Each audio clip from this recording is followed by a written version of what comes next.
Bonjour tout le monde, alors aujourd'hui je vais essayer de vous montrer comment je fais mon henné. Et là ça va être un henné un petit peu spécial puisque c'est un henné que j'essaye de faire avec des reflets rouges, violines. Donc un henné ça va se passer dans un certain nombre d'étapes. D'abord je le fais sur cheveux mouillés et essorés. Ensuite je mélange mes poudres avec de l'eau chaude. Ensuite, je laisse poser un certain nombre d'heures, ça dépend. Et ensuite, je rince. Et ensuite, pas de shampoing pendant environ au moins minimum 24 heures. Voilà donc les étapes pour faire un henné. La deuxième étape, c'est donc de mélanger donc tout ce qu'on a ici. Donc moi, ce que je vais faire, c'est que je vais faire à peu près 60%, 70% de Jamila, de henné du Pakistan, qui est celui-ci. Le reste en indigo, c'est à peu près la couleur noire et ça donne déjà des reflets.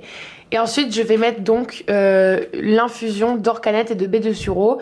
Donc dans on va dire un henné traditionnel, vous pouvez mettre que de l'eau chaude, mais moi pour les reflets, j'ai donc mélangé ces poudres colorantes là naturelles avec donc de l'eau chaude, ce qui me donne donc ceci.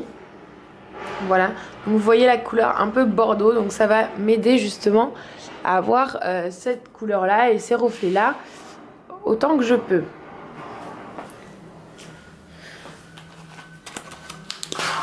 Donc voici comment se présente le henné. Le henné est en fait une poudre végétale, c'est une poudre de plante en fait. Donc c'est super naturel et la couleur est super jolie. Donc moi je vais commencer par mettre plusieurs cuillères à soupe pour mes cheveux qui sont à peu près mi-longs. Je regarde un peu, normalement j'en mets à peu près 3-4 de cuillères à soupe. Hop. Voilà.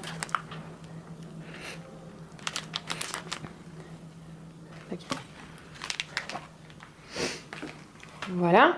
Donc ensuite, comme je vous ai dit, j'en mets aussi de indigo. Donc pour faire le noir, en fait, pour foncer, comme je veux des reflets, on va dire violine, il faut que je puisse faire du rouge sur à peu près du foncé, donc du noir. Donc c'est assez compliqué, mais en fait c'est un peu de la cuisine. Donc voilà, 2 cuillères, 3 cuillères. Alors il faut assez bien se renseigner sur l'indigo parce que c'est une poudre assez spéciale quand même. Donc faut pas faire d'erreur avec cette poudre. Il y a des mélanges qui ne se font pas. Par exemple l'indigo et l'hibiscus, vous ne pouvez pas. Voilà, voilà. Une dernière. Et voilà. Donc ça, c'est ma poudre. Donc comme vous pouvez voir, c'est une poudre verte pour le moment. Qui est super jolie. Et maintenant, donc on va mettre l'infusion. Puisque l'infusion, c'est donc les baies de sureau et l'orcanette que j'ai fait. Voilà. Donc je vais mélanger au fur et à mesure. Et vous voyez que la pâte commence à devenir brune. Voilà.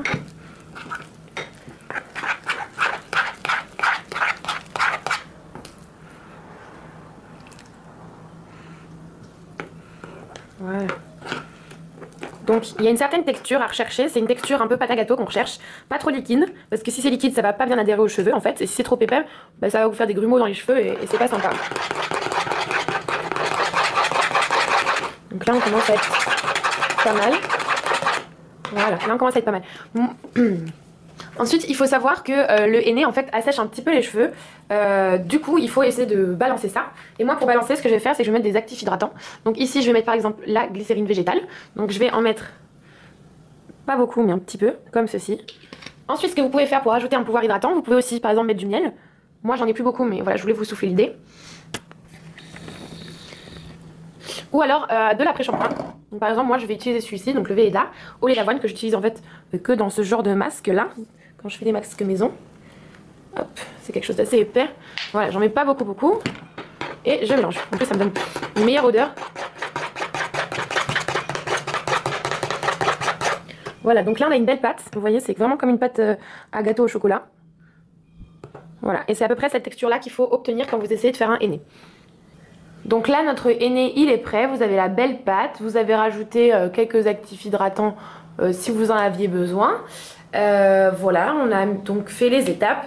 Maintenant, on va se mouiller les cheveux, on va les essorer et on va passer à l'application. Ensuite, vous voilà dans ma salle de bain, parce que je vous conseille vraiment de faire ça dans votre salle de bain, baignoire, douche ou là où vous pouvez. Alors, vous avez besoin de plusieurs choses pour commencer. Tout d'abord, la tenue. Je vous conseille d'avoir une serviette de bain mais que vous n'utiliserez plus parce qu'elle va sûrement être tachée de henné. Des vêtements qui ne craignent rien aussi, on va dire que vous ne regretterez pas parce que voilà, vos cheveux peuvent toucher de temps en temps les habits et ça va vraiment être taché, c'est pratiquement impossible à enlever. Voilà, ensuite il vous faut des gants parce que ça tache les mains aussi et vous voulez pas aller au travail ou au lycée ou je ne sais où avec les mains oranges. Donc voilà, une paire de gants en plastique, donc ça vous en trouvez partout, en magasin, en grande surface, voilà. Et aussi il vous faut ceci. Donc ceci c'est votre peigne à coloration on va dire. Vous en trouvez donc partout, partout également, ou alors chez les grossistes en coiffure, moi c'est là-bas que j'ai trouvé. Voilà, et ça coûte pas une blinde. Comme ça vous pouvez séparer vos cheveux avec ça et mettre le henné avec ceci. Ensuite il vous faut une charlotte de bain, une ou deux, pour protéger ensuite vos cheveux après avoir mis le henné. Et comme la pose est assez longue, voilà, il vous faut protéger vos cheveux et ce qui vous entoure en fait de vos cheveux. Voilà donc les accessoires qu'il vous faut.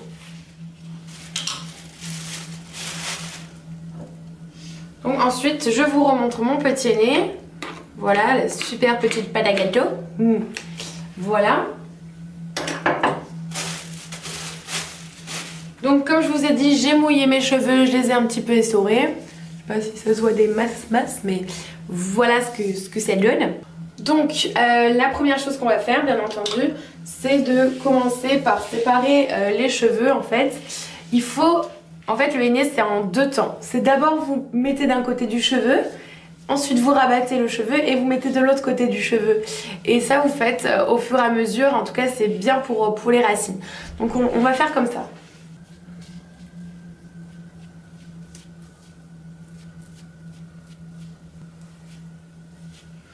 Voilà, donc j'en ai mis sur ce côté-ci. Maintenant, je bascule ma mèche. Tac. Et je vais faire du coup sur le dos de mon cheveu, on va dire.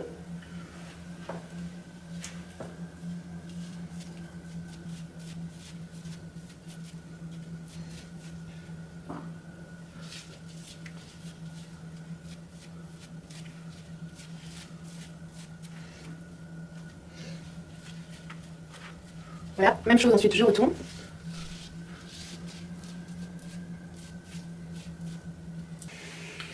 Voilà, donc une fois que tout le pourtour de la tête est fait, on va passer aux longueurs. Donc là ça va être plus simple, on prend simplement la matière dans le bol et on applique comme ça grossièrement on va dire, mais on applique partout également pour qu'il y en ait partout en fait, tout simplement.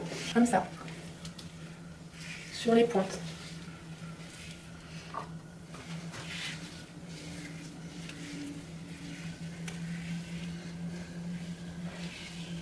Et donc là c'est aussi là que c'est important d'avoir un henné avec une bonne texture, parce que sinon là vous auriez vraiment du mal à en mettre partout, etc. Si c'était trop liquide, vous ça colorerait, enfin ce serait vraiment problématique quoi. Voilà, après je fais en sorte de bien répartir la matière partout. Donc vous voyez j'en ai déjà vraiment pas mal partout. Donc ça on l'enlèvera au lavage hein, parce que voilà ça tâche un peu quand on est tout seul, on fait pas attention. Donc après voilà, donc le henné a une odeur, c'est une odeur de plante, d'herbe, de terre, enfin voilà, après il faut aimer, on s'y habitue. Après si c'est que ça vous pouvez toujours rajouter des choses. Et voilà. Voilà. Voilà, donc je vais faire comme ça. Et maintenant je vais mettre donc ma charlotte. Voilà. Donc ça va être le moment sexy du henné. Au cas où vous n'auriez pas remarqué qu'il y en avait plusieurs en fait. Voilà. Tac tac. Voilà, comme j'ai une sacrée quantité de cheveux, je vais en mettre une autre. Hop, parce que je veux vraiment pas que mes fauteuils soient dégueulasses. Voilà. On fait attention que les petits cheveux aussi se barrent pas. Voilà, donc moi là j'ai décidé de le laisser assez longtemps.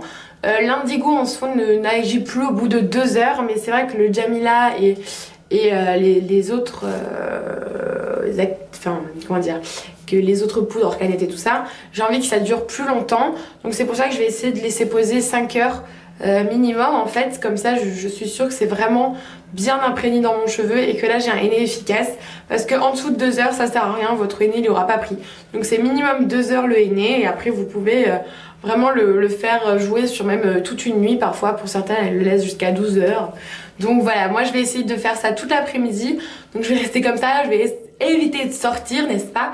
Et j'espère qu'après au rinçage et quand ça va sécher, j'aurai de beaux reflets dans les tons violet rouge, voilà, donc c'est mon but. Mais après ça, c'est une couleur qui n'est pas comme chez les coiffeurs, c'est-à-dire que c'est une couleur qui demande du temps en fait, et qui va se faire au fur et à mesure des hennées et des manipulations du cheveu. Voilà, donc j'aurai pas forcément le résultat que je veux maintenant, voilà, mais c'est pas grave, j'adore expérimenter, et je crois que c'est ce que j'aime bien aussi dans le henné, c'est que voilà, je regarde plein de trucs et c'est chouette. Donc voilà, à dans 5 heures. Alors voici le résultat de mon henné, donc je sais pas trop si on voit. Je trouve que mes racines ont quand même foncé, et au niveau de derrière on voit quelques petits reflets, mais je sais vraiment pas si ça se voit vraiment à la caméra, donc je vous laisse admirer s'il y a quelque chose à admirer. Voilà, je sais absolument pas si vous voyez quoi que ce soit, mais c'est vrai que moi j'ai vu. Donc c'est pas aussi violet que ce que je voulais, pas encore, mais comme je vous ai dit donc tout à l'heure, et bien voilà, de toute façon j'aurai pas un résultat violet tout de suite, et ça je le sais pertinemment en fait, et du coup voilà ce que ça donne pour le moment, mais j'essaie d'améliorer ma recette au fur et à mesure, de laisser plus longtemps, et voilà, c'est vraiment au fur et à mesure de pose de henné que vous arriverez à quelque chose. Du coup voilà. Donc du coup j'ai laissé poser 5 heures à peu près. Donc voilà, si cette vidéo vous a permis de mieux comprendre comment fonctionne le henné, dites-le moi en commentaire. Si vous avez de meilleures recettes pour avoir des reflets rouges, je suis carrément partante. Voilà, parce que voilà, pour l'instant moi ça va se faire petit à petit. Et voilà, je vais essayer de trouver de nouvelles solutions encore et encore. Mais en tout cas, voilà, utiliser de l'organette, de l'hibiscus, des bestiaux, c'est ce qui va vraiment donner un aspect rouge, violine à votre henné. Et voilà, donc j'espère que ça vous a plu et continuez à me suivre. Salut! Hey, no, no.